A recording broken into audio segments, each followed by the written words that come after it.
आणि सुरुवातीलाच माझ्या व्याख्यानाला सुरुवात करतानाच मी ज्या ज्या बहुजन महापुरुषांनी स्वातंत्र्य, समता आणि बंधुता यासाठी आपलं सर्वस्व अर्पण केलं, अशा तमाम बहुजन महापुरुषांना मी नम्र अभिवादन करतो। तसेच तिली समाजामध्ये जे जे महापुरुष होऊन गेले, मग त्यामध्ये नवनाथापैकी गोरक्षनाथ असतील, जोगा परमानंद आहेत, कर्मादेवी आहेत, माता राजीम आहेत, त्याचबरोबर ताई तेलीन आहेत, महाराणा प्रताप यांच्यासोबत दडलेले सेनापती भामाशाह आहेत, त्याच जोडीला महान खगोल वैज्ञानिक डॉक्टर मेघनाथ साहा आहेत, आणि राजकारणामध्ये एक महिला असून सुद्धा आपला एक वेगळा ठसा उमटवणाऱ्या आदरणीय केशर काकू क्षीरसागर सुद्धा त्यामध्ये आहेत। या सर्वच तिली समाजातील महान पुरुषांना, महामानवांना या ठिकाणी मी नम्रपणे अभिवादन करतो।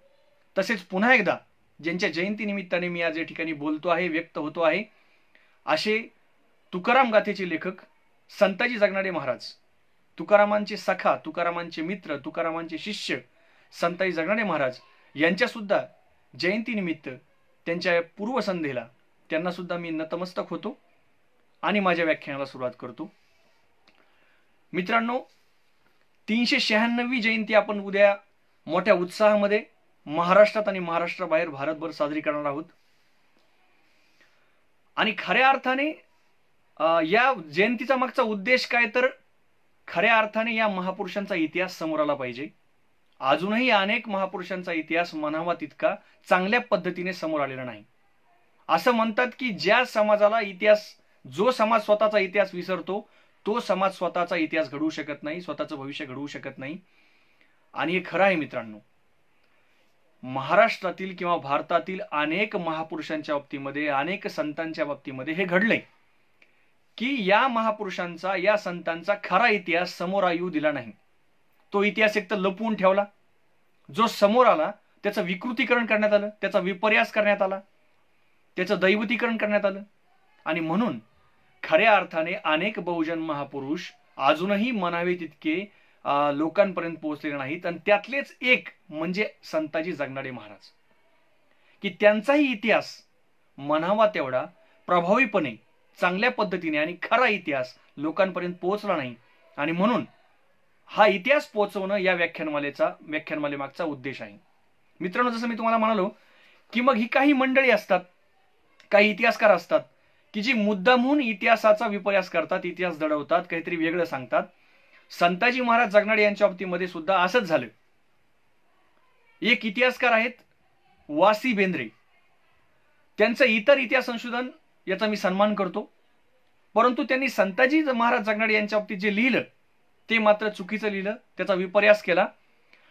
म्हणजे खरं तर एकीकडे जगनाडे महाराज हे तुकारामांचे शिष्य आहेत, तुकारामांचे साथीदार आहेत, तुकारामांच्या गाथेचे लेखक आहेत, हे सगळं माहीत असताना यांनी अशी मांडणी केली की संताजी महाराज आणि तुकाराम महाराज हे समकालीन नाहीतच, ते सोबत नव्हतेच, तर संताजी महाराज यांचा जन्म तुकाराम महाराजांच्या नंतर झाला, असं काहीतरी लिहून ठेवलं। आणि म्हणून पुन्हा एकदा म्हणजे एकतर बहुजन महापुरुषांचा इतिहास समोर येत नाही, आणि जर तो समोर आला तर तो अशा पद्धतीने समोर येतो, आणि हे खरं दुर्दैव आहे। आणि मग नंतर अशी काही मंडळी समोर आली की ज्यांनी हा इतिहास समोर आणला। मग त्यामध्ये महिपती ताहराबादकर यांचं भक्तलीलामृत असेल, त्यामधले जे उल्लेख आहेत ते सांगतात की संताजी महाराज त्यांच्या सोबत होते, त्यांचे लेखक होते, त्यांचे साथीदार होते। स्वतः गोपाळ बाबा जे तुकाराम महाराजचे पंतू आहेत, त्यांनी सुद्धा आपल्या चरित्रामध्ये लिहिलंय की संताजी तिली, संताजी जगनाडे हे तुकारामांच्या सोबत असायचे, त्यांच्यासोबत लेखनाचं काम करायचे, हे मांडलंय। आणि त्यानंतर तर ल.रा. पांगारकर आहेत, राची ढेरे आहेत, विल भावे आहेत, शोभा घोलप आहेत, विका राजवाडे आहेत, सुहासिनी इर्लेकर आहेत। अशा तमाम साहित्यिकांनी आणि संशोधकांनी हे सिद्ध केलं की संताजी जगनाडे महाराज हे समकालीन होते। एवढंच नव्हे तर त्यांनी अभंगाचं लेखन केलं, गाथेचं लेखन केलं, आणि म्हणून आपल्याला ही गाथा आज बघायला मिळते। आणि म्हणून खरा इतिहास समोर यावा या उद्देशाने ही व्याख्यान मला या ठिकाणी सुरू केली आहे।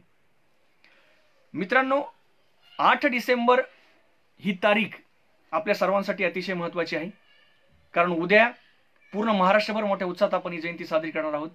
आणि एक गोष्ट या ठिकाणी नमूद करतो, आपल्या सर्वांना माहीत असेलच, परंतु तरीही सांगतो की महाराष्ट्र शासनाने गेल्या वर्षी एक परिपत्रक काढलं 8 डिसेंबर 2019 रोजी की संताजी महाराजांची जयंती सर्व शासकीय कार्यालयात आणि सर्व निमशासकीय कार्यालयात साजरी व्हावी।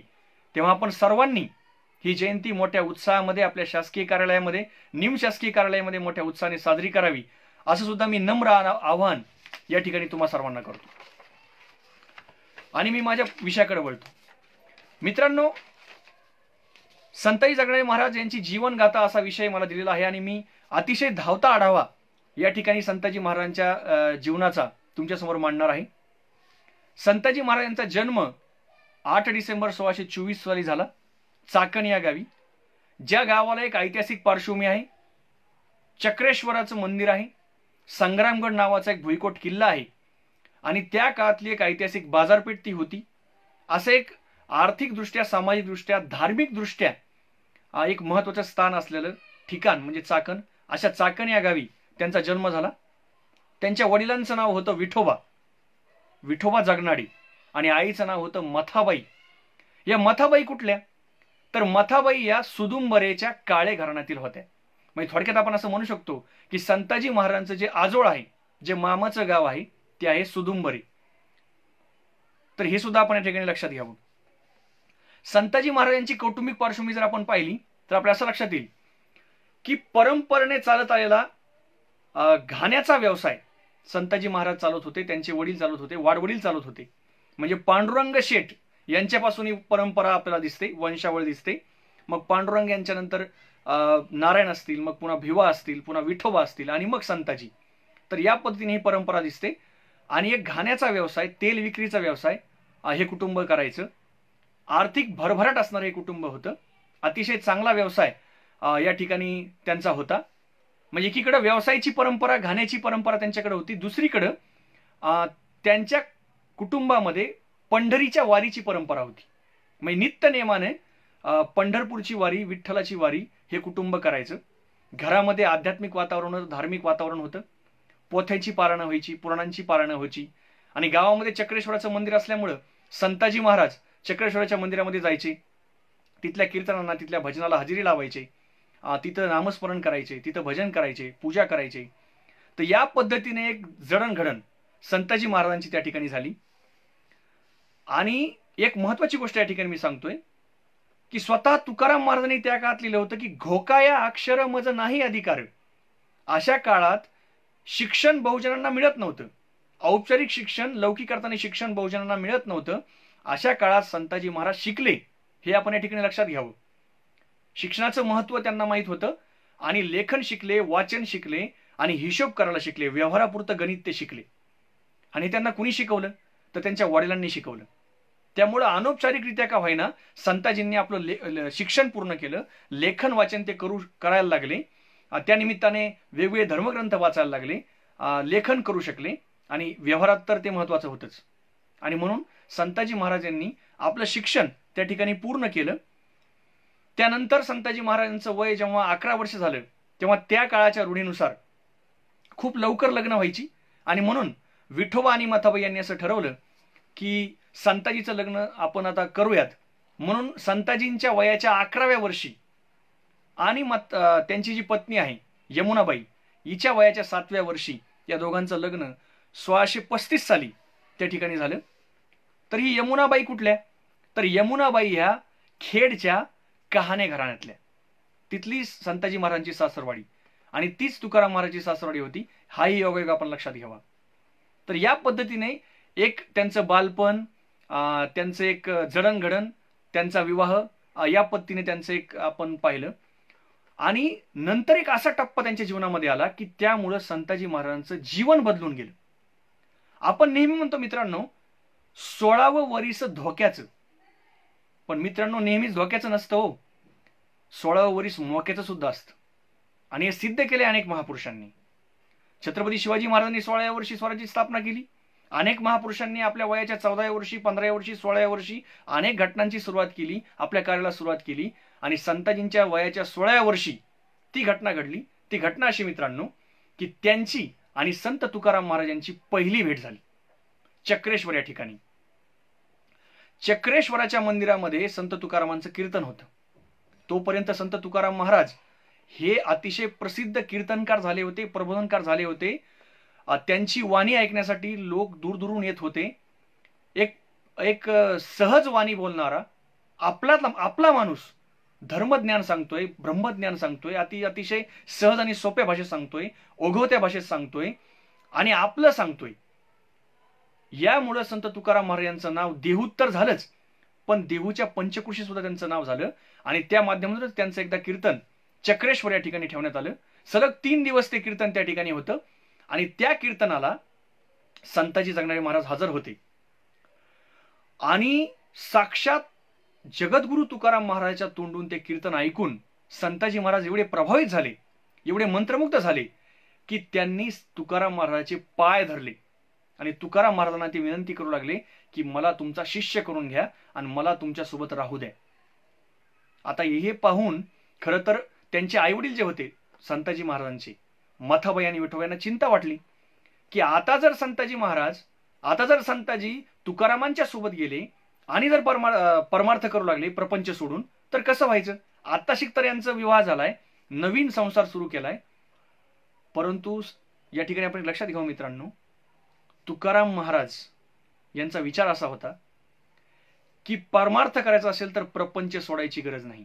जोडून या धन उत्तम व्यवहारे उदास विचारे वेच करी, असा विचार सांगणारे संत तुकाराम महाराज होते. आणि म्हणून त्यांनी संतूला सांगितलं की संतू तू माझ्यासोबत ये, तू माझ्यासोबत कीर्तनाला ये, माझ्यासोबत माझा शिष्य हो, पण तुला संसार सोडायची गरज नाही, तुला काही घरदार सोडायची गरज नाही, प्रपंच करून तू परमार्थ करू शकतोस. हा क्रांतिकारी विचार तुकाराम महाराजांनी दिला आणि तोच विचार संताजींनी अनुसरला.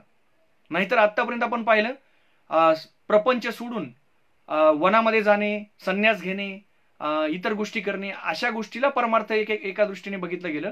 पण तुकाराम महाराजांनी, संताजी महाराजांनी याला छेद दिला आणि प्रपंच करून परमार्थ कसा करता येतो हे त्यांनी त्या ठिकाणी सांगितलं.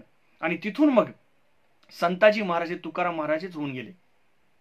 इतके होऊन गेले की तुकाराम महाराजांच्या निर्वाणापर्यंत अगदी सावलीसारखं संताजी महाराज त्यांच्या सोबत राहिले. सुरुवात कशी झाली तरी चक्रेश्वराच्या मंदिरात त्यांनी त्यांचं शिष्यत्व स्वीकारलं आणि नंतर जिथं जिथं कीर्तन असायची तुकाराम महाराजाची त्या त्या ठिकाणी संताजी महाराज उपस्थित राहायला लागले. आणि मग हळूहळू त्या कीर्तनामध्ये टाळ वाजवायचं काम करू लागले. आणि नंतर ते तुकाराम महाराजांच्या 14 टाळकऱ्यामधले एक महत्वाचे टाळकरी सुद्धा झाले. आणि याबद्दल स्वतः महिपती यांनी असं म्हटलं मित्रांनो, कीर्तन करिता वैष्णवजन तुकयासी ध्रुपदी होते कोण कोण, त्यांची ऐका नामाभिधाने प्रेम जयाचिनी दुनावे, गंगाधर मवाळ साचार कडुसात होता द्विजवर, दुसरा संताजी तिली जाण चाकणात होता बहुत दिन, तुकयासी शरण मग आला. म्हणजे या अभंगात महिपतीने हे सांगितलंय की संताजी महाराज टाळ तर वाजित होतेच, पण त्याचबरोबर ध्रुपद गाण्याचा सुद्धा मान संताजींना होता. म्हणजे कीर्तनामध्ये जे ध्रुपद गाण्याचा मान असतो तो गाण्याचा मान गंगाजी मवाळ आणि संताजी जगणारे या दोघांना होता, असं महिपतीने आपल्या तुकाराम चरित्रात लिहून ठेवले. पुढे शोभा घोलप यांनी आपल्या तुकारामांच्या शिष्य परिवारमध्ये सांगितलंय, पुढे तुका नाम गाजवी मागे संतू टाळी वाजवी, तुका करी निरूपण संतू मागे ध्रुपद म्हणे. म्हणजे टाळ वाजवण्याबरोबर ध्रुपद म्हणण्याचा सुद्धा मान या ठिकाणी संताजी जगणारे महाराजांना होता. आणि आता मी ज्या गोष्टीची तुम्हाला माहिती सांगणार आहे, जी गोष्ट अत्यंत महत्वाची गोष्ट संताजी महाराजांनी आपल्या आयुष्यात केली, म्हणजे एक तर तुकारामांचं शिष्यत्व पत्करलं, दुसरी गोष्ट टाळ वाजवण्याचं काम त्या ठिकाणी पत्करलं, टाळकरी झाले, त्याच जोडीला त्यांनी ध्रुपद म्हणायला सुरुवात केली. आणि एक अत्यंत ऐतिहासिक काम संताजी जगणारे महाराजांनी केलं आणि ते म्हणजे संत तुकारामांच्या मुखामधून उत्स्फूर्त बाहेर पडणारे जे अभंग आहेत ते लिहून ठेवण्याचं ऐतिहासिक काम संताजी जगणारे महाराजांनी सुरू केलं. आणि आज खरी ओळख जर संताजी महाराजांना कोणती असेल तर ती या कामामुळे आहे. कारण संताजी जगणारे महाराज यांची स्मरणशक्ती जबरदस्त होती, ते एकपाटी होते, त्यांचं हस्ताक्षर चांगलं होतं. आणि खऱ्या अर्थाने जर वेगळ्या भाषेत जर म्हणायचं म्हणलं, अलंकारी भाषेत, तर टाळकं मजबूत असणारे टाळकरी संताजी जगणारे महाराज होते. आणि असं मजबूत टाळकं घेऊन तुकारामांचे टाळकरी होऊन त्यांनी तुकारामांच्या अभंगांचं लेखन त्या ठिकाणी सुरू केलं. आणि हा सर्वात मोठा एक महत्वाचं काम संताजी महाराजांनी केलं. याबद्दल महिपती सुद्धा म्हणतात की खरोखर भाग्य लागतं अशा महापुरुषाच्या सोबत राहण्याचं. जगद्गुरु तुकाराम महाराजांसोबत राहण्याचं भाग्य संताजी महाराजांना मिळालं. महिपतीने लिहून ठेवलंय, आणि संताजी तिली बहुत प्रेमळ, अभंग लिहित बैसे जवळ, धन्य तयाचे भाग्य सबळ, संग सर्व काळ तुकयाचा. खरोखर भाग्य आहे संताजी महाराजांचं की जगद्गुरु तुकोबारायांचा त्यांना सहवास लाभला आणि अभंग लिहिण्याची संधी त्यांना त्या ठिकाणी मिळाली. गोपाळ बुवा जे तुकारामांचे पंतू आहेत त्यांनी सुद्धा लिहून ठेवलंय, दुसरा लेखक भाविक पूर्ण, संताजी जगणारा त्याचे अभिधान, तो यातीचा तिली त्यासी ना मनाने, देऊनी तुक्याने तो शोला. म्हणजे महिपती असतील, गोपाळ बुवा असतील, यांनी सुद्धा आपल्या याच्यामध्ये मान्य केले की हे अभंग लेखनाचं जे महत्वाचं काम आहे ते काम संताजी जगणारे महाराज यांनी त्या ठिकाणी केलेलं आहे. अत्यंत महत्वाचा दस्तऐवज, तुकाराम महाराजच्या अभंगांचा अत्यंत महत्वाचा दस्तऐवज लिहून ठेवण्याचं काम संताजी महाराजांनी केलंय. हे सुद्धा अतिशय महत्वाचं काम संताजी महाराजांचं आहे. याच जोडीला म्हणजे अभंग लेखन तर आहेच, परंतु त्याच्या पलीकडे जाऊन कीर्तनाच्या वेळी हे सोबत असायचेच, पण त्याच्या पलीकडे जाऊन एक मित्रत्वाचं नातं किंवा आपण त्याला म्हणूयात एक गुरु शिष्याचं नातं आणि त्या माध्यमातून होणारा ज्ञानरूपी संवाद, या दृष्टीने सुद्धा या दोघांकडे आपण पाहिलं पाहिजे. कारण संत तुकाराम महाराज जेव्हा भंडारा डोंगरावर जायचे, भामनाथ डोंगरावर जायचे, तेव्हा त्यांच्या सोबत संताजी जगणारे महाराज असायचे. आणि या दोघांच्या गप्पांमधून, या दोघांच्या संवादामधून, या दोघांच्या चर्चेमधून अनेक त्या ठिकाणी चांगले ज्ञानरूपी नवनीत त्या ठिकाणी बाहेर पडायचं.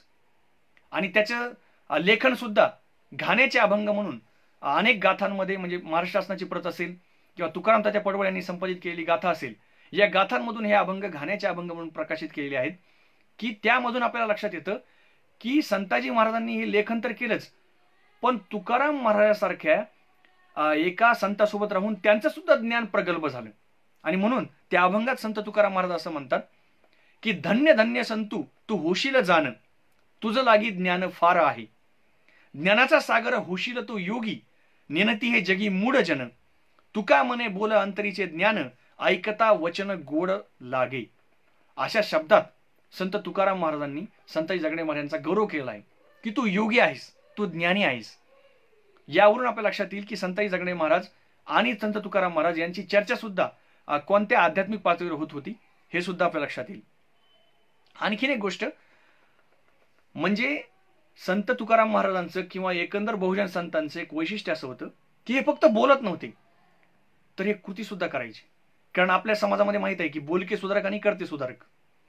आता बोलके सुधारक आणि करते सुधारक याची जर आपण तुलना केली तर संत तुकाराम महाराज हे खरं तर सुधारकांचे सुधारक ठरतील, इतके करते सुधारक आहेत. कारण एकीकडे त्यांनी असं सांगितलंय, मऊ मेनाहुनी आम्ही विष्णुदास, एकीकडे असं म्हणतात, पण पुढं काय, कठीण वज्रास भेदवायचे किंवा भले तरी देऊ कासेची लंगोटी, नाठाळ्याच्या काठी हनुमाथा. या पद्धतीचा एक विचार संत तुकारामांनी मांडला. आणि खऱ्या अर्थाने एक कृतिशीलता काय असते एका संतांची. संत म्हणजे नुसते टाळ घेऊन कुटणे, टाळ कुटे किंवा भजन बडबडत बसणे असं नव्हे, तर संतांच्या हातामध्ये खरं तर समाज बदलण्याची ताकद असते. आणि तो एक प्रसंग या ठिकाणी मी तुम्हाला सांगतो की कशा पद्धतीने तुकाराम महाराज आणि संताजी महाराज यांनी आपलं एक कर्तेपणा त्या ठिकाणी सिद्ध केला. म्हणजे समाज प्रबोधन असेल, समाज सुधारणा हे तर असेलच, पण एक प्रसंग असा आहे जो छत्रपती शिवरायांच्या स्वराज्याशी त्यांना जोडतो. लोहगाव या ठिकाणी संत तुकाराम महाराज यांचं कीर्तन होतं. आणि आपल्या सर्वांना माहिती आहे की छत्रपती शिवरायांचे गुरु म्हणजे संत तुकाराम महाराज, आणि अनेक वेळा छत्रपती शिवराय हे तुकाराम महाराजच्या कीर्तनाला उपस्थित राहायचे. लोहगाव या ठिकाणी कीर्तन होतं आणि संत छत्रपती शिवाजी महाराज आपल्या काही निवडक मावळ्यासह त्या ठिकाणी त्या कीर्तनाला आले आणि कीर्तन रंगायला लागलं. म्हणजे विचार करा काय कीर्तन असेल ते. ऐकायला साक्षात छत्रपती शिवाजी महाराज आणि कीर्तन करायला जगद्गुरु तुकाराम महाराज आणि साथ द्यायला संताजी जगणारे महाराज आणि सगळे टाळकरी. अशा पद्धतीने ते कीर्तन रंगत चाललं.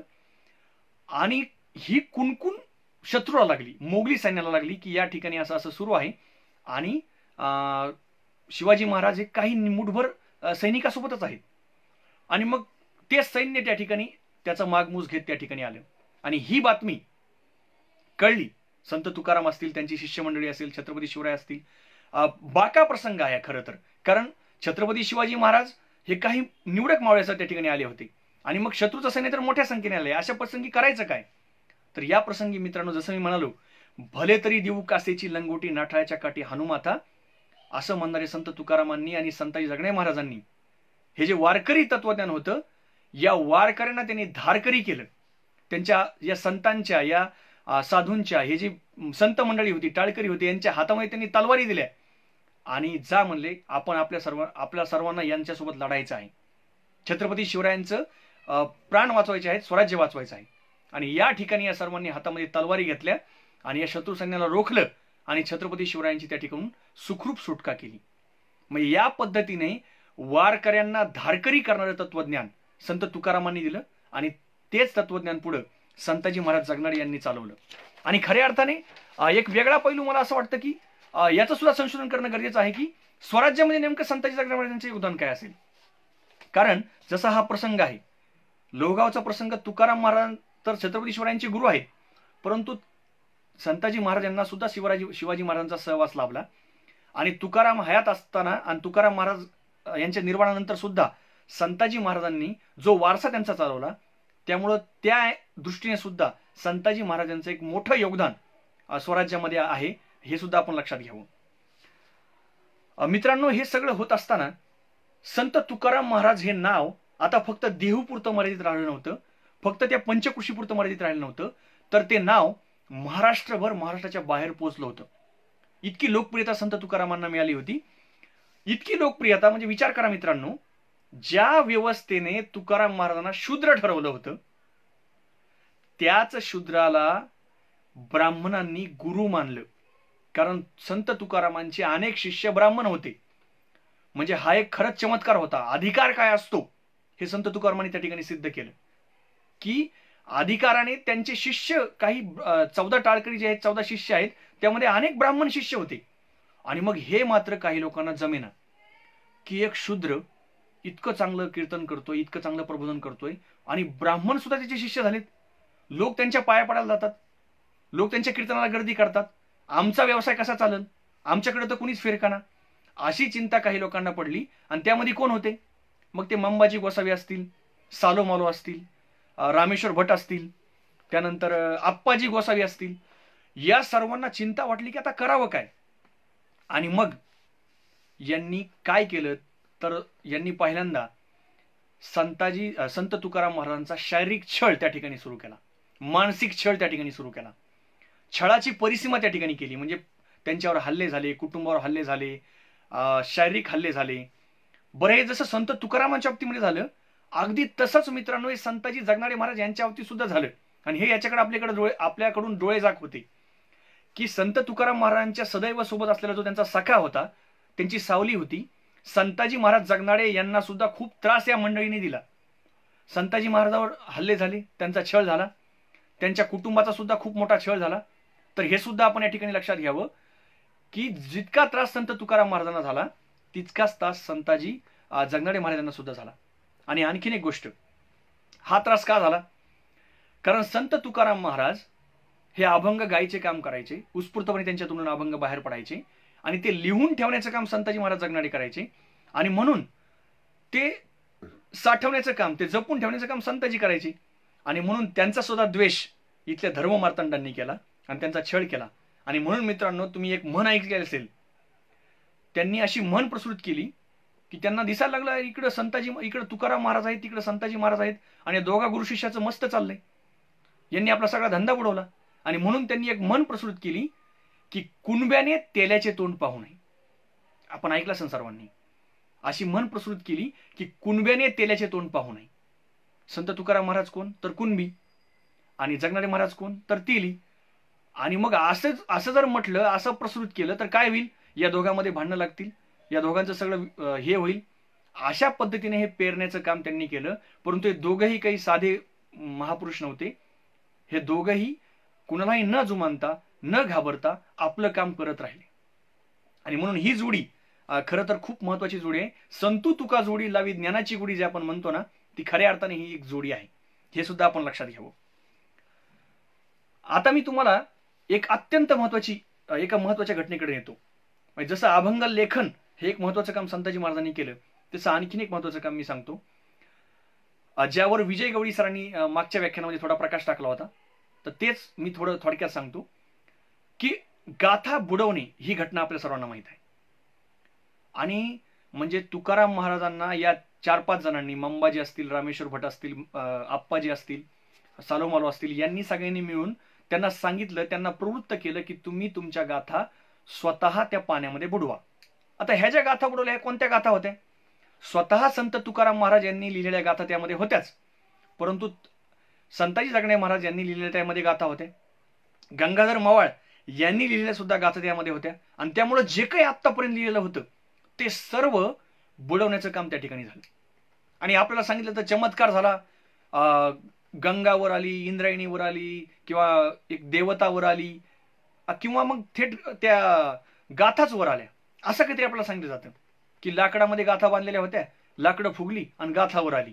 असं धादांत खोटं दंतकथा या ठिकाणी सांगितले होते. असा कोणताही चमत्कार घडला नाही मित्रांनो. काय झालं मग नेमकं? गाथा बुडवल्यानंतर तुकाराम महाराज उपोषणाला बसले.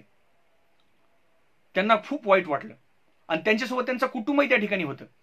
आणि असा बाका प्रसंग उभा राहिला की आता करायचं काय?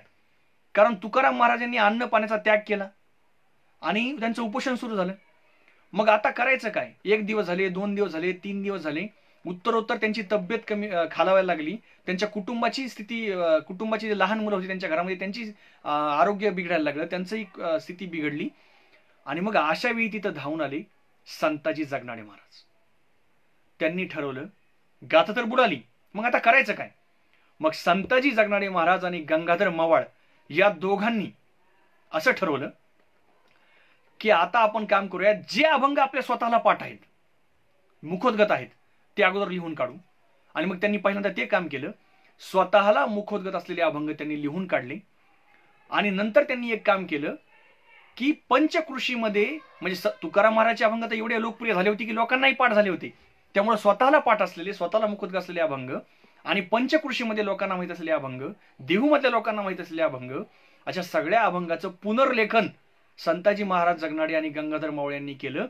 ते सगळं लिहिलं आणि ते सगळं त्यांनी तुकाराम महाराजांच्या आणून समोर ठेवलं. आणि त्यांनी सांगितलं की तुकोबा, गाथा बुडाली नाही, गंगेत गाथा बुडाली नाही, तर ही लोकगंगेने तारलेली गाथा तुमच्या हाती सोपवत आहोत. तुकाराम महाराजांचे डोळे भरून आले. आणि खऱ्या अर्थाने मित्रांनो, ही गाथा तारण्याचं काम जर कोणी केलं असेल तर संताजी महाराज जगनाडे आणि गंगाधर मवाळ या दोघांनी केलेलं आहे. गाथा बुडाली, गंगेमध्ये गाथा बुडाली, पण लोकगंगेने तारली, संताजी महाराजांनी तारली, गंगाधर मवाळ यांनी तारली, आणि म्हणून गाथा तरली. म्हणून आपण असं म्हणू शकतो, होता संताजीचा माथा म्हणून वाचली तुकाराम गाथा. नाहीतर तुकाराम गाथा आज आपल्याला दिसली नसती मित्रांनो. इतकं महत्वाचं काम संताजी महाराज जगनाडे यांनी केलं आहे. आणि आणखीन एक महत्वाचं काम केलं, म्हणजे गाथा तर वाचवलीच, पण त्याच जोडीला संत तुकाराम महाराजांचे प्राण सुद्धा वाचवले. कारण 13 दिवस संत तुकाराम महाराज उपोषणाला बसले होते. अन्न पाण्याचा कण त्यांनी घेतलेला नव्हता. जर ही गाथा मिळाली नसती मित्रांनो तर कदाचित काहीतरी वेगळं घडलं असतं, अप्रित घडलं असतं. पण संताजी महाराजांनी, तुकारामांची त्यांना काळजी होती आणि म्हणून हे काम केलं. पुन्हा एकदा गाथा लिहिल्या आणि संत तुकाराम महाराजांच्या समोर आणून ठेवल्या. आणि म्हणून मी पुन्हा एकदा सांगतो, होता संताजीचा माथा म्हणूनच वाचली तुकाराम गाथा. आणि आजही ती गाथा जी अजर आहे, अक्षर आहे, अमर आहे, तिच्या मागे संताजीचे हात आहेत, संताजीची लेखणी आहे. आणि एक फार मोठे उपकार इथल्या वारकरी संप्रदायावर, इथल्या संत संप्रदायावर, इथल्या साहित्य विश्वावर संताजी महाराजांनी केले आहेत. त्यामुळे हे सुद्धा आपण या ठिकाणी लक्षात घ्यावं. ही घटना तर अत्यंत महत्वाची आहेच, पण त्यापुढे जाऊन संत तुकाराम महाराज आणि संत जगनाडे महाराज यांचं संबंध कसे होते, म्हणजे जसं शिष्य म्हणून होते, एक मित्र, एक टाळकरी म्हणून होते, एक अभंग लेखक म्हणून होते, तसाच एक आणखीन संबंध या ठिकाणी तुम्हाला सांगायचा आहे. एक मित्र म्हणून, एक सखा म्हणून त्यांचे संबंध कसे होते. आज याचा एक प्रसंग मी तुम्हाला सांगतो. दरवर्षी पंढरपूरला न चुकता तुकाराम महाराज यांची वारी असायची आणि हे सगळे त्यांच्यासोबत जायचे. एके वर्षी असं झालं की तुकाराम महाराज आजारी पडले आणि मग त्यांना चिंता वाटू लागली की आता वारी हुकल माझी, आता काय करायचं. आणि मग त्यांना असं वाटलं की चला, मी तर जाऊ शकत नाही, मी काय करतो, मी एक पत्र लिहितो, माझ्या भावना, माझी सुखदुःख विठ्ठलाला कळवतो. त्यांनी ते पत्र लिहिलं आणि ते पत्र त्यांनी कुणाला सोपवावं. मित्रांनो, एखादं पत्र असेल, आता पत्र ही किती खाजगी गोष्ट आपल्या सर्वांना माहित आहे, आणि ते सुद्धा विठ्ठलाला द्यायचंय. त्यामुळे हे पत्र त्यांनी कुणाला द्यावं त्यांच्याकडे 14 शिष्य, जसं मी म्हणालो त्यामध्ये ब्राह्मण शिष्य सुद्धा आहेत, इतर शिष्य सुद्धा आहेत.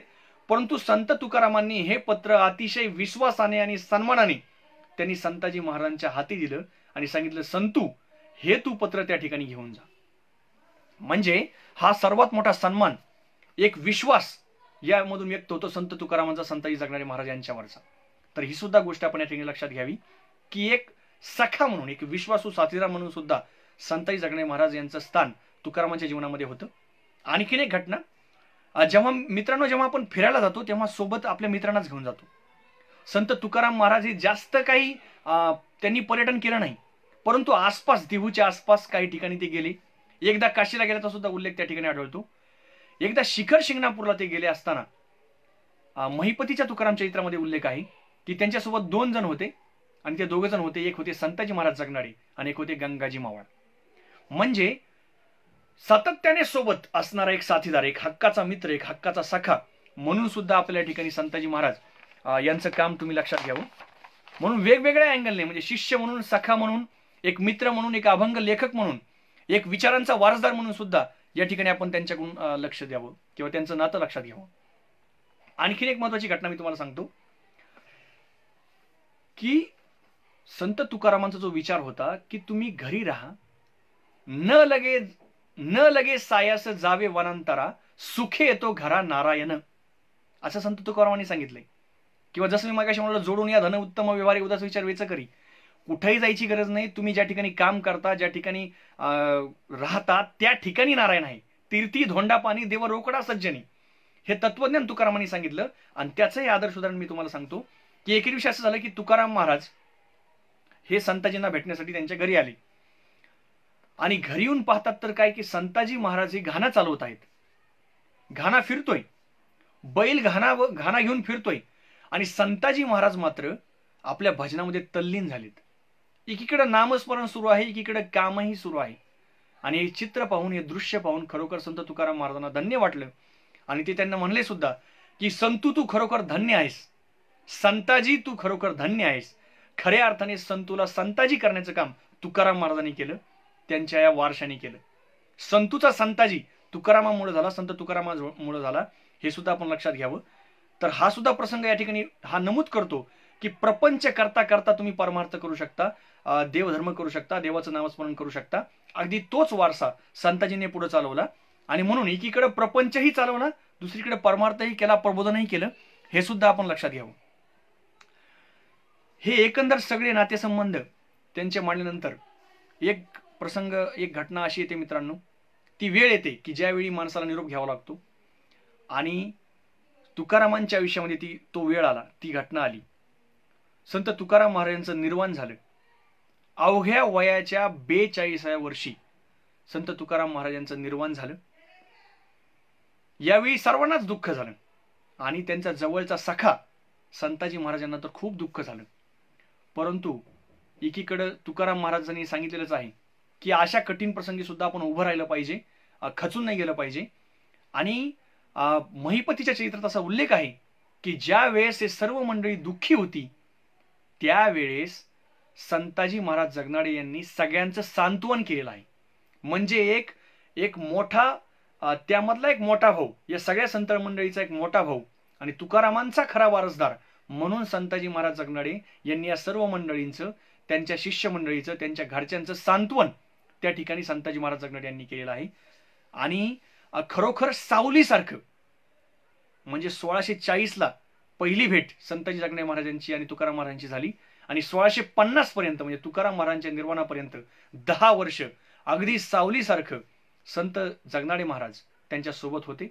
आणि निश्चितपणानं हा जो काळ आहे, हा काळ संताजी, मी जसं म्हणालो, संतूचा संताजी होण्याचा काळ आहे. एक क्रांतिकारी परिवर्तन संताजी महाराजांच्या जीवनामध्ये झालं. मग ते अभंग लेखनाचा असो, अभंग निर्मितीचा असो, त्याच्यावर मी पुढे बोलणार आहे, किंवा एकंदर तुकारामांच्या विचारांचा वारसा, प्रबोधनाचा वारसा पुढे चालवण्यामध्ये असो, एक महत्वाचं परिवर्तन त्या ठिकाणी संताजीमध्ये झालं. आणि पुन्हा या दुःखातून सावरत संताजी महाराज प्रपंचाकडे वळले आणि प्रपंच करू लागले. त्यांच्याकडे गाथा होत्या, जगनाडी वह्यामध्ये लिहिलेले अभंग होते, त्यांचं पूजन करणं, त्यांचं वाचन करणं, कीर्तन करणं, प्रबोधन करणं, अशा सगळ्या गोष्टी सुरू असतानाच आणखीन एक बाका प्रसंग संताजी महाराज यांच्या जीवनामध्ये आला.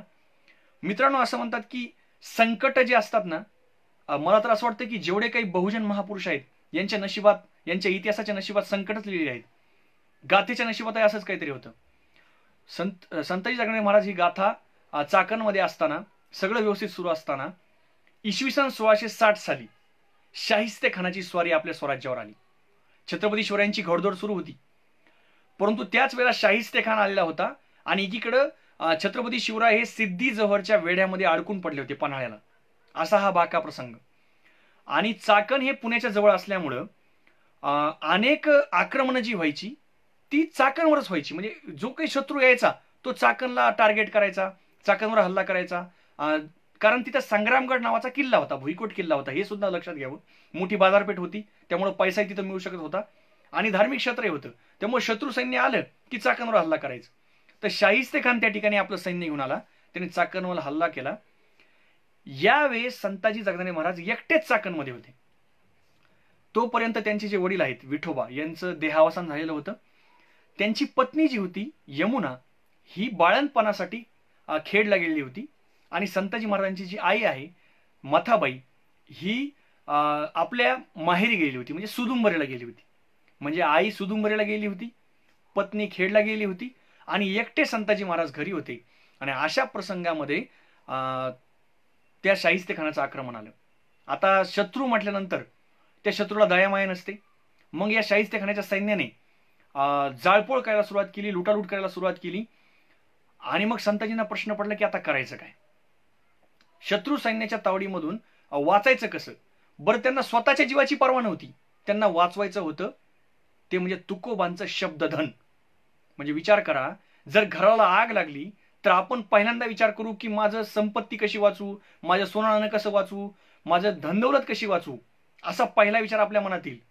परंतु संताजींच्या मनामध्ये पहिला विचार असा आला की मला काय वाचवायचंय, तर मला वाचवायचंय ते तुकोबांचं शब्दधन. आम्हा घरी धन शब्दांची रत्ने, शब्दांची शस्त्रे यत्ने करू, शब्दची आमुच्या जीवाचे जीवन, शब्दे वाटू धन जनलोका, तुका म्हणे आम्हा शब्दचे हा देव, शब्देची गौरव पूजा करू. आमचं धन कोणतं आहे, तर आमचं धन तुकोबांचं शब्दधन आहे. हेच माझं खरं सोनं आहे, हे शब्द माझं 100 नंबरी सोनं आहे, याला मला वाचवायचंय. आणि म्हणून संताजी महाराजांनी बाकी सगळ्या गोष्टी बाजूला ठेवल्या आणि ते संताजी महाराज तुकाराम महाराजांच्या अभंगाची गाथा त्या वह्या आपल्या हातामध्ये घेतल्या आणि तिथून ते बाहेर पडले. बाहेर पडल्यानंतर बाहेर तर शत्रूचं सैन्य होतं आणि मग लपत छपत कसं तरी स्वतःला वाचवत ते बाहेर पडले. हे दिवस पावसाळ्याचे होते, त्यामुळे चिखल तुडवत संताजी महाराजांना बाहेर पडावं लागलं. शत्रू सैन्यापासून स्वतःला वाचवत ते पुढे पुढे जात होते. कुणी शत्रूचं सैन्य पाठलाग तर करत नाही ना, हे ते पाहत होते आणि कसं बसं पुढे जात होते. तेवढ्यात पाऊस सुरू झाला मित्रांनो. म्हणजे संकट कशी येतात. पाऊस सुरू झाला, अशा वेळी करायचं काय, तर एका झोपडी त्यांना दिसली. तर झोपडीमध्ये संताजी महाराज गेले आणि त्या झोपडीमधल्या माऊलीने दरवाजा उघडला आणि ती माऊली म्हणाली की कोण आहेत, काय आणलंय. त्यांनी सांगितलं ह्या तुकोबांच्या गाथा आहेत. त्यांनी सुद्धा धन्यता मानली आणि एक घोंगडी त्या ठिकाणी संताजी महाराजांकडे दिली आणि त्यांना सांगितलं की ही घोंगडी घेऊन या घोंगडीमध्ये या गाथा ठेवा आणि सुखरूप जा. पुन्हा मग त्या घोंगडीमध्ये त्यांनी गाथा गुंडाळल्या, गाथा व्यवस्थित ह्या केल्या आणि तिथून ते पुढे निघाले आणि त्यांनी विचार केला की जावं कुठं. आणि मग त्यांनी ठरवलं की आपण सुदुंबरीला जावं, तिथं शत्रू सैन्य असणार नाही आणि तिथं गाथा सुरक्षित राहतील. सुदुंबरीला गेल्यावर पुन्हा एक पेच प्रसंग की तिथं ओढ्याला पूर आलेला होता, खूप पाणी आलेलं होतं. अशा प्रसंगी करायचं काय, तर पुन्हा डोक्यावर गाथा मांडून त्यांनी त्या ठिकाणी त्या पाण्यातून पूर पार केला आणि आपल्या मामाच्या घरी आले. कडी वाजवली, जसं मी म्हणालो की मथाबाई अगोदरच सुदुंबरीला होत्या. कडी वाजवली, मथाबाईने दरवाजा उघडला आणि हा सगळा प्रवास त्या ठिकाणी संताजी महाराजांनी मथाबाईला सांगितला. त्यांचे मित्र गवार शेठ हे सुद्धा सुदुंबऱ्यामध्ये असायचे, त्यांना सुद्धा हा प्रवास सांगितला आणि काही दिवस ते त्या ठिकाणी राहिले. आणि जेव्हा शत्रू सैन्याचं हे जे आक्रमण होतं, हे जे संकट होतं, हे जेव्हा निवळलं, पुन्हा एकदा संताजी महाराज चाकणला आले. या दरम्यान मित्रांनो, जे मी म्हणालो की खेडला त्यांची पत्नी यमुना बाळंतपणासाठी गेली होती. दुर्दैव असं मुलगा तर झाला, परंतु त्यांचा मुलगा वारला, फारच म्हणजे अल्पवयात वारला, काही दिवसातच वारला. आणि या दुःखामुळे म्हणा किंवा आजारपणामुळे म्हणा त्यांची आई मथाबाई यांचं सुद्धा निधन झालं.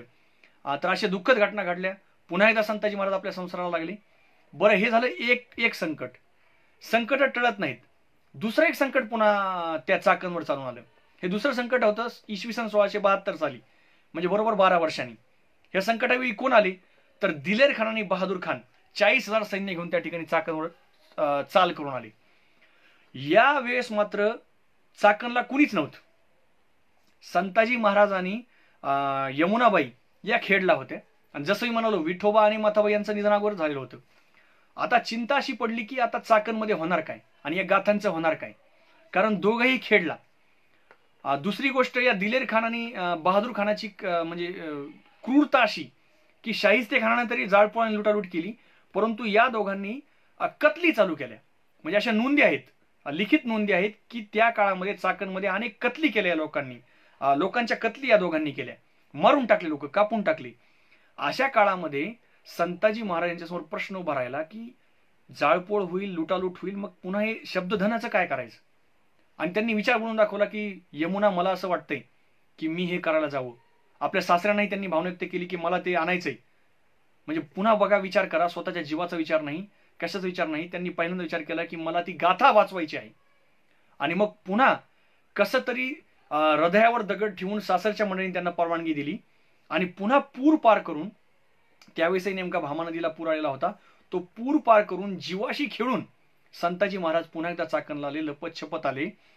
आणि पुन्हा तो त्यांनी आल्याला पहिल्यांदा काय पाहिलं की दिसतायत का गाथा, दिसल्या का. गाथा दिसल्याबरोबर त्यांना बरं वाटलं, हाय असं वाटलं की चला, मी जे आतापर्यंत जीवापाड जपलंय ते आहे, सुरक्षित आहे.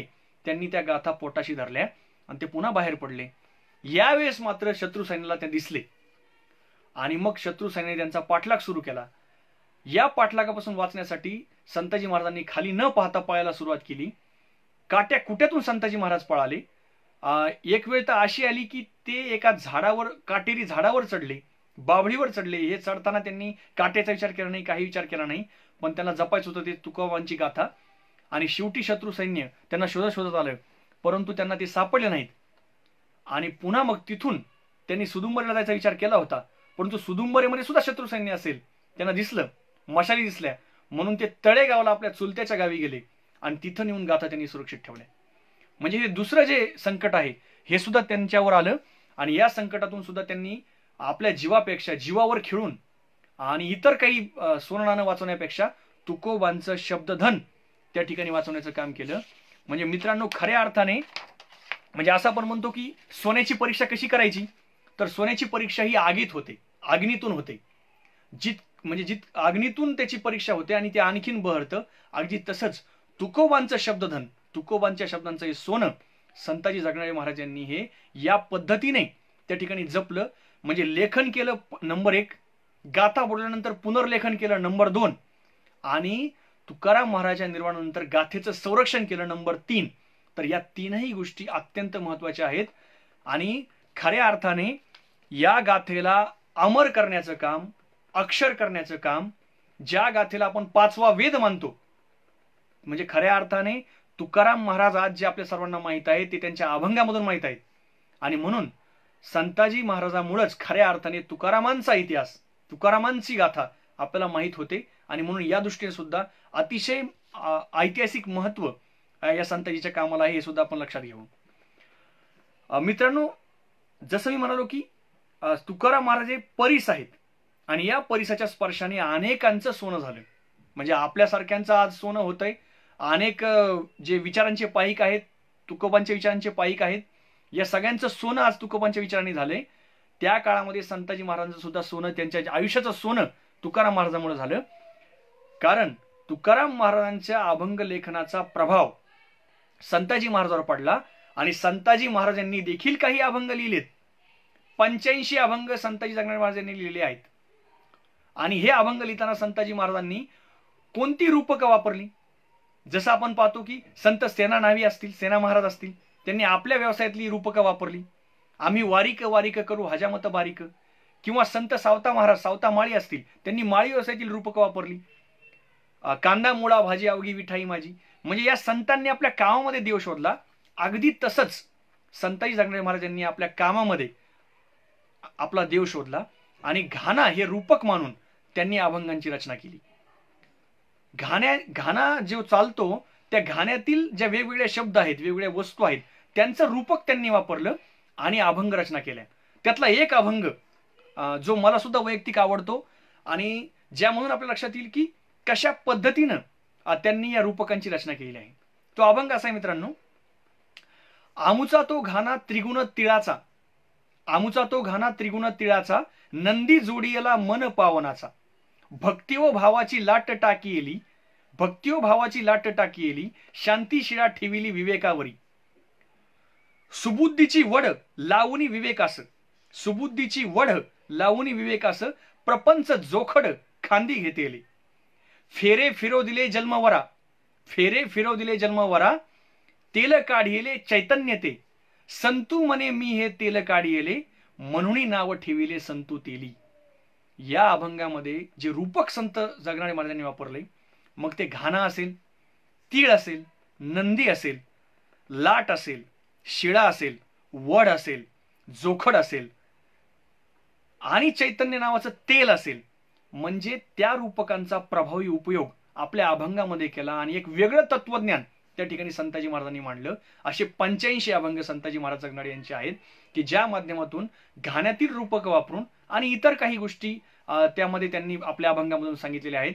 एक लोकशिक्षक म्हणून, एक समाज सुधारक म्हणून, एक समाज प्रबोधनकार म्हणून, एक मानवतावादाचा विचार, एक समतेचा विचार त्यांनी आपल्या अभंगामधून मांडला. तर हे सुद्धा आपण लक्षात घ्यावं. एक वैभव म्हणजे खरं तर या शब्दांची योजना करून एक मराठी भाषेला एक सौंदर्य, एक मराठी भाषेचं वैभव वाढवण्याचं काम संताजी महाराज जगनाडे यांनी केलं आहे. इतर सुद्धा लेखन संताजी महाराज जगनाडे यांचं प्रसिद्ध आहे, परंतु त्यावर म्हणावं तितकं संशोधन झालेलं नाही. त्यामध्ये त्यांचा तैलसिंधू नावाचा ग्रंथ असेल किंवा शंकर दीपिका नावाचा ग्रंथ असेल, यांची हस्तलिखित आपल्याला सध्या उपलब्ध होत नाहीत. तर ते सुद्धा शोधणं अत्यंत महत्त्वाचं काम आहे. त्या दृष्टीने सुद्धा संशोधन व्हावं असा प्रयत्न आपल्या सर्वांचा राहील. तर हे सगळं लेखन अनेक आरत्या सुद्धा त्यांनी लिहिले आहेत. आणि आणखीन एक गोष्ट, तुकाराम महाराजांचे अभंग तर संताजी महाराजांनी लिहिलेच, परंतु संत नामदेव असतील, संत ज्ञानेश्वर असतील किंवा इतर सगळे जे संत असतील यांचे सुद्धा अभंग लिहून ठेवण्याचं काम संताजी महाराज जगनाडे यांनी केलेलं आहे. त्या वह्या आजही आहेत. तळेगाव या ठिकाणी त्या वह्या आपल्याला बघायला मिळतील. तर हे अत्यंत, आणि त्याच्या काही प्रती, साक्षांकित प्रती आपल्याला सुदुंबर या ठिकाणी बघायला मिळतील किंवा इतर 2-3 ठिकाणी आपल्याला बघायला मिळतील की कशा पद्धतीने संताजी महाराज जगनाडे यांनी हे लेखन केलेलं आहे आणि हा वारसा जतन करून ठेवलाय. ह्या लेखनानंतर थोडंसं त्यांच्या कौटुंबिक बद्दल मी 1-2 गोष्टी सांगतो. संताजी महाराज यांना जसं मी सांगितलं की पहिल्या वेळेस मात्र त्यांचा मुलगा मरण पावला, पहिल्या बालपणाच्या वेळेस, परंतु दुसऱ्या वेळेस मात्र त्यांना मुलगा झाला आणि त्याचं नाव त्यांनी बाळूजी ठेवलं, बाळूजी संताजी जगनाडे. हा बाळूजी सुद्धा अतिशय विद्वान निघाला आणि त्याने सुद्धा काय केलं तर संताजी महाराजांचा जो वारसा आहे अभंग लेखनाचा, तो वारसा पुढे चालू ठेवला. आणि म्हणून बाळूजीच्या सुद्धा त्यांच्या हस्ते लिहिलेल्या सुद्धा 2 वह्या आज उपलब्ध आहेत. बाळूजींनी लेखन केलेले सुद्धा अभंग आज उपलब्ध आहेत. त्याच जोडीला त्यांची जी मुलगी झाली 2 वर्षाने, 1672 ला बाळूजीचा जन्म झाला आणि 1674 ला त्यांना मुलगी झाली. तिचं नाव भागीरथी, लाडाने तिला भागूबाई असं म्हटलं गेलं. तर भागूबाई ही तर पित्याच्या तुडीसतोड निघाली, संताजी महाराजांच्या तुडीसतोड निघाली. तिने अभंग लेखन तर केलंच, पण स्वतःचे सुद्धा काही अभंग लिहिलेत. भागू म्हणे म्हणून तिने काही अभंग लिहिलेले आहेत. तर ते सुद्धा अत्यंत महत्त्वाचं काम या ठिकाणी आहे. संत तुकाराम महाराजांच्या एकंदर म्हणजे हे सगळं जर आपण काम पाहिलं, 1650 ला तुकाराम महाराजांचं निर्वाण होतंय आणि त्यानंतर 1699 पर्यंत म्हणजे जवळजवळ 50 वर्ष संत तुकारामांचा विचारांचा वारसा, प्रबोधनाचा वारसा चालवण्याचं काम त्या ठिकाणी संताजी महाराजांनी केलं. ही सुद्धा खूप मोठी गोष्ट आहे. आणि त्यानंतर थोडंसं जेव्हा ते आपल्या वार्धक्याकडे वळले त्यावेळेस त्यांचे जे जवळचे मित्र होते गवारशेठ सुदुंबरेकर, गवारशेठ वाणी सुदुंबरेकर यांच्या निधनामुळं संताजी महाराजांना जास्त दुःख झालं आणि म्हणून त्यांनी चाकण सोडलं आणि आपल्या आयुष्याच्या उत्तरार्धात ते सुदुंबरीला आले. आणि गवारशेठच्या मृत्यूने ते आधीच थोडेसे दुःखी झाले होते आणि तिथं त्यांनी आपल्या आयुष्याचा शेवटचा काळ त्या ठिकाणी व्यतीत केला. आणि 20 डिसेंबर 1699 या दिवशी संताजी महाराजांचं या इहलोकावरचं काम संपलं, जीवनज्योत त्यांची मालवली आणि त्यांनी आपला देह ठेवला. इतकं मोठं काम संताजी महाराज जगनाडे यांनी या ठिकाणी केलं.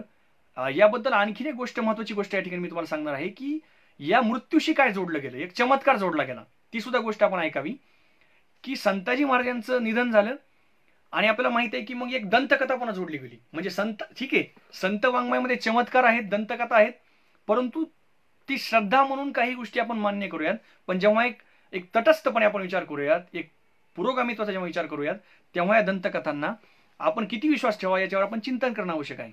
दंतकथा काय सांगितली गेली की संताजी जगणारे महाराजांनी तुकाराम महाराजांच्या मध्ये अशी अनाभाग झाली होती की ज्याचा मृत्यू आधी होईल त्यास जो मागे राहील त्याने मूठ माती द्यावी, म्हणजे अंत्यसंस्कारावेळी हजर राहावं. आणि मग असं झालं की तुकाराम महाराज समजा अगोदरच 1650 साली गेले होते आणि 1699ला संताजी महाराजांचं निधन झालं. आणि मग त्यांना जेव्हा मूठ माती अंत्यसंस्कार देण्याचा त्या ठिकाणी कार्यक्रम सुरू झाला, त्यावेळेस त्यांच्या सगळ्या आप्तेष्टांनी माती टाकली, परंतु असं म्हणतात की त्यांचं तोंड झाकलं जाईना, त्यांचं मुख जे होतं ते झाकलं जाईना. तर मग सगळ्यांना असं आठवलं की तुकाराम महाराजांमुळेच हे असं होतंय.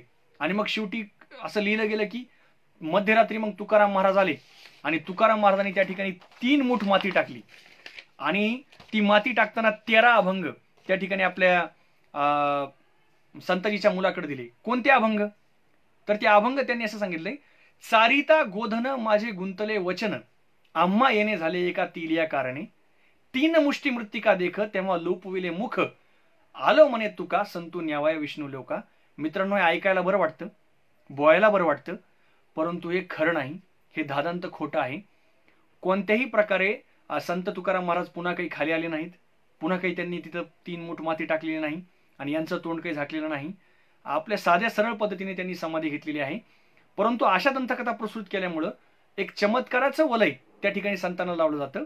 तर ही सुद्धा खेदाची गोष्ट आहे. आणि म्हणून मला असं म्हणावं वाटतं की खरं तर आपण या मूठ मातीच्या संकल्पनेलाच मूठ माती दिली पाहिजे. ही जी मूठ मातीची संकल्पना आहे, दंतकथा आहे, यालाच आपण मूठ माती द्यावी आणि अशा गोष्टी आपण सांगू नयेत. मित्रांनो, मी थोडासा समारोपाकडे वळतो. खरं तर अतिशय धावता आढावा या ठिकाणी मी तुमच्या समोर मांडलेला आहे. संताजी जगणे महाराज यांच्या कार्याचा गौरव अनेकांनी केला आहे, तो या ठिकाणी आपण ऐकूयात. म्हणजे हा गौरव उत्तर कालामध्ये अनेक, जसं महिपतींनी केलेला आहे, गोपाळ भावांनी त्यांचं सन्मानाने नाव घेतलेलं आहे. विल भावे, विनायक लक्ष्मण भावे, महाराष्ट्र सारस्वतकार, ज्यांनी पहिली गाथा प्रकाशित केली. ती गाथा कशाच्या आधारावर प्रकाशित केली? तर तुकाराम संताजी जगणारे महाराज यांच्या ज्या अस्सल वह्या होत्या, जगणारी वह्या, त्या त्यांनी उपलब्ध केल्या आणि त्यावर 1300 अभंगांची त्यांनी संत तुकाराम बुवांचा अस्सल गाथा म्हणून पहिली गाथा प्रकाशित केली आणि त्याचं श्रेय त्यांनी संताजी महाराजांना दिलेलं आहे. म्हणजे पहिली गाथा जी समोर आली खऱ्या अर्थाने अस्सल गाथा, ती संताजी महाराजांमुळे समोर आली, त्याचं श्रेय त्यांनी संताजी महाराजांना दिलेलं आहे. दुसरं नाव या ठिकाणी दत्तो वामन पोद्दार, ज्यांना आपण महामहोपाध्याय म्हणतो, ते सुद्धा एक इतिहासकार होते. त्यांनी सुद्धा मान्य केलंय की तुकाराम महाराजांच्या जेव्हा अभंगांचा विषय येतो तेव्हा संताजी महाराजांच्या वह्या इतकं ऐतिहासिक मूल्य कोणत्याच गोष्टीला नाही. तर हा सुद्धा एक मोठा सन्मान आहे संताजी महाराजांचा. आपण एक नाव ऐकलं असेल, गोपाळ निळकर दांडेकर, एक महत्वाचे लेखक, एक प्रसिद्ध लेखक होते मराठीमधले. त्यांनी पुस्तक लिहिलंय, कादंबरी लिहिली, तुका आकाशा एवढा. ही तुका आकाशा एवढा ही जी कादंबरी आहे, या कादंबरीचा सुरुवातच त्यांनी संतू बोलतोय, संताजी महाराज जगणारे बोलत आहेत आणि कथा सांगत आहेत, या पद्धतीने त्यांनी ती कादंबरी मांडलेली आहे. त्यानंतर पु ल देशपांडे यांचं सुद्धा आपण जर एक नाटक आहे, छोटे एकांकिका आहे, तुका म्हणे आता. या एकांकिकेमध्ये पु ल देशपांडे यांनी अत्यंत सुंदरपणे हा गाथेचा विषय हाताळला आहे आणि त्याचं पूर्ण श्रेय त्यांनी संताजी महाराज जगणारे आणि संताजी कसे धारकरी होते, कसे निधडे होते, तुकाराम महाराजांच्या खांद्याला खांदा लावून त्यांनी कशा पद्धतीने तत्कालीन धर्मव्यवस्थेला लढा दिला, ह्याचं सुद्धा वर्णन त्या तुका म्हणे आता या नाटकामध्ये आहे. तो सुद्धा संताजी महाराजांचा एक सन्मान आहे. किशोर सनप यांचं जे पुस्तक आहे युगपुरुष तुकाराम, त्यामध्ये सुद्धा अतिशय सन्मानानं आणि अतिशय महत्वाची भूमिका त्यामध्ये त्यांनी मांडलेली आहे चरित्रामध्ये, की संताजी एक मित्र म्हणून, एक अभंगाचे लेखक म्हणून, एक त्यांचा विचारांचा वारसदार म्हणून किती महत्वाचे होते हे त्यांनी आपल्या पुस्तकामध्ये मांडलेलं आहे. एका रशियन विदुषीने, तिचं नाव मला सध्या सांगता येणार नाही, परंतु एक रशियन विदुषी आहे, एक विद्वान स्त्री, त्यांनी एक तुकारामावर पुस्तक लिहिलंय. त्या पुस्तकात तिने असं म्हटलंय की तुकारामांचं काम किंवा तुकाराम जे आज आपल्या सर्वांना माहित आहेत त्याच्या पाठीमागं सगळ्यात मोठा वाटा हा संताजी महाराज जगनाडे यांचा आहे. हे ऋण, संताजी महाराजांचं ऋण तिने व्यक्त केलं आहे. त्यामुळे हा सुद्धा एक सन्मान संताजी महाराजांचा आहे. आणि नंतरच्या काळामध्ये जे काही संशोधक आले, मग त्यामध्ये राची ढेरे असतील, ल.रा. पांगारकर असतील, किंवा विका राजवाडे असतील, किंवा इतर जे संशोधक असतील, इतिहासकार असतील, या सर्वांनीच हे मान्य केलंय की होता संताजीचा माथा, म्हणून वाचली तुकारामाची गाथा, संतू तुका जोडी लावी ज्ञानाची गोडी. खऱ्या अर्थाने संत तुकाराम महाराजांचं जे काम आहे, त्या कामाला पुढे नेण्याचं काम, त्या कामाला जिवंत ठेवण्याचं काम, गाथेचं रक्षण करण्याचं काम. म्हणजे आज तुकाराम तुकाराम हे जे नाव आहे प्रत्येकाच्या ओठावर, ते नाव असण्यामागचं महत्वाचं काम जर कोणाचं असेल तर ते संताजी महाराज जगनाडे यांचं आहे. आणि मित्रांनो, खरं तर माझ्या व्याख्यानाचं नाव जे आहे ते सुद्धा मला छान वाटतंय. माझ्या व्याख्यानाला जे शीर्षक दिलं होतं ते असं होतं, संत संताजी जीवन गाथा. या शब्दाची जर आपण फोड केली, ज्यांनी गाथेलाच आपलं जीवन मानलं त्या संताजीची जीवन गाथा मांडण्याचं भाग्य मला आज या ठिकाणी मिळालं. खऱ्या अर्थाने मी माझं भाग्य समजतो की ज्यांनी गाथेला आपलं जीवन मांडलं त्यांची जीवन गाथा मी या ठिकाणी अतिशय धावत्या आढाव्यामध्ये या ठिकाणी मांडली. मित्रांनो, ही जी व्याख्यानमाला आहे, ही व्याख्यानमाला खऱ्या अर्थाने एक ज्याला आपण म्हणूयात एक आदर्श या ठिकाणी निर्माण करते आहे. म्हणजे डॉक्टर सतीश राऊत असतील, गणेश वैद्य असतील, अभिषेक देशमाने असतील, या सर्वांचं खरोखर आपण सर्वांनी अभिनंदन करावं. अशा पद्धतीने हा विचार त्यांना स्फुरला आणि ही व्याख्यान मला महाराष्ट्रभर पोहोचते आहे. आणि याचे जे जर आपण व्ह्यूज पाहिले, सध्याही मी बघतोय अतिशय चांगला प्रतिसाद या ठिकाणी मिळतो आहे. खूप लोक या ठिकाणी ऑनलाईन बघत आहेत, खूप कमेंट्स तुमच्या मला प्रेरणा देत आहेत आणि या पेजला या ठिकाणी प्रेरणा देत आहेत. आणि खऱ्या अर्थाने संताजी महाराजांच्या विचारांचा जागर, जो संताजी म्हणजे तुकारामांचा वारसा संताजीने चालवला, आता संताजींचा वारसा आपल्याला चालवायचा आहे. तर त्या दृष्टीने ही व्याख्यान मला अतिशय महत्वाची आहे. संताजी महाराज यांचं काम, यांचं कार्य हे वेगवेगळ्या अंगांनी अजूनही समोर येणं आवश्यक आहे. असं मी म्हणणार नाही की संपूर्णच मांडणी या ठिकाणी झालेली आहे. अजूनही अनेक कंगोरे त्या ठिकाणी आहेत. ही व्याख्यानमालेचा लाभ तुम्ही घ्यावाच. कारण मागच्या 2 व्याख्यानामध्ये प्राध्यापक विजय गवळी सरांनी संतोबा तुकोबांची जोडी हा विषय अतिशय प्रभावीपणे मांडला. काल डॉक्टर फुला बागुल सरांनी संताजींचे अभंग, भाषाशैली, वैशिष्ट्ये हा विषय अतिशय प्रभावीपणे मांडला. आज मला संताजी जगनाडे महाराज जीवन गाथा हा विषय मांडण्याची संधी या ठिकाणी संयोजकांनी दिली. पुढची जी व्याख्यान आहेत, म्हणजे उद्या 8 तारखेला पहिली कादंबरी ज्यांनी लिहिली संताजी महाराजांवर, संजय येरणे सर यांचं व्याख्यान तुम्हाला ऐकायला मिळेल. ती यमुना, संताजी महाराजांची जी पत्नी आहे यमुना, हे एक अपरिचित व्यक्तिमत्व आहे. यावर ते आपलं व्याख्यान देतील, त्याचे सुद्धा लाभ आपण सर्वांनी घ्यावा. 9 तारखेला आमचे युवक मित्र जे या आयोजनामध्ये आहेत, असे अभिषेक देशमाने यांचा सुद्धा विषय अत्यंत महत्वाचा आहे. त्यांनी तर बसवादी शरण साहित्य म्हणजे बसवेश्वरांचं साहित्य आणि संताजी महाराजांचे अभंग असं तुलनात्मक व्याख्यान ते त्या ठिकाणी देणार आहेत.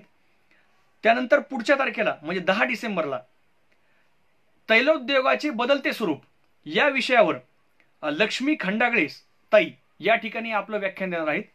आणि 11 तारखेला जे समारोपाचं व्याख्यान आहे ते आमचे मित्र प्राध्यापक बसवराज कोरे सर, तुकारामांचे शिष्य संताजी या विषयावर व्याख्यान देणार आहेत. तर या व्याख्यानमालेचा आपण सर्वांनी लाभ घ्यावा. ही व्याख्यानं जास्तीत जास्त शेअर करावीत आणि एक विचारांचा जागर या ठिकाणी घडून यावा आणि संताजी महाराजांचं समग्र कार्य, समग्र जीवन लोकांपर्यंत पोचावं हाच उद्देश डोळ्यासमोर ठेवून हे सगळं व्याख्यान, ह्या व्याख्यानमालेचा सगळा प्रपंच आहे. पुन्हा एकदा मी या संयोजन समितीचं आणि फेसबुकवर लाईव्ह बघत असलेल्या सर्व माझ्या मित्रांचं, मंडळींचं, आदरणीय मंडळींचं मी मनपूर्वक आभार मानतो. आणि उद्याच्या जयंतीच्या तुम्हाला आत्ताच शुभेच्छा देतो. मोठ्या उत्साहात ही जयंती साजरी करा, ऐतिहासिक जयंती साजरी करा, सगळ्या गोष्टींचं पालन करून ही जयंती साजरी करा आणि विचारांचा जागर करूयात. पुन्हा एकदा संताजी जगनाडे महाराज यांच्या कार्याला मी अभिवादन करतो आणि थांबतो. जय संताजी.